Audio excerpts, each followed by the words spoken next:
बात है तो हिंदू त्योहारों पर ज्ञान देने वाले लोग इन्हें भी कहें वर्चुअल बकरीद मना ले। बीजेपी मंत्री नीतीश राणे के बयान से इस समय काफी विवाद मच गया है। आपको बता दें कि नीतीश राणे ने कहा कि जो लोग अक्सर हिंदू त्योहारों पर कमेंट करते रहते हैं वो पर्यावरण प्रेमी आखिर हैं कहाँ।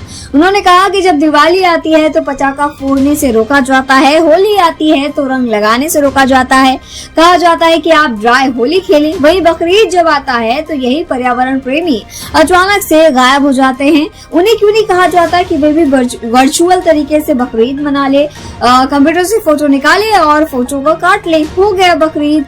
और ये बयान इस समय सुर्खियों में बना हुआ है। इस बयान को लेकर काफी विवाद भी इस समय होता हुआ दिखाई दे रहा है। फिलहाल नीतीश राणे ने इस पूरे मुद्दे पर क्या कुछ कहा है सुनिए।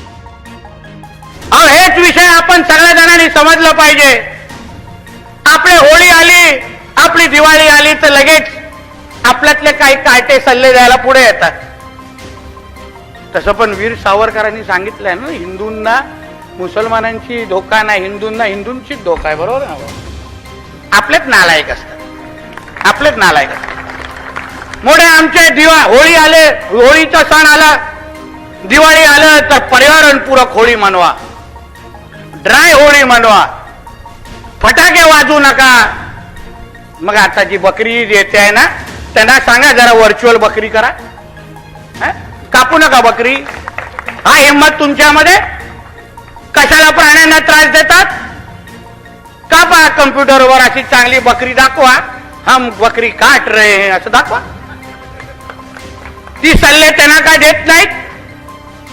हा हिम्मत इकडच्या काही पर्यावरणवाल्यांना त्यांना ते सल्ले देण्याचे?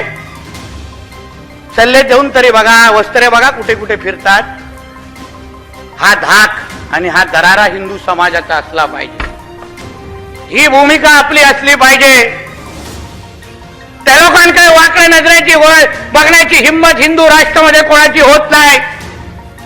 त्या बघा आपल्या पाकिस्तान, बांगलादेश मध्ये आपल्या हिंदूंबरोबर काय अवस्था करतात।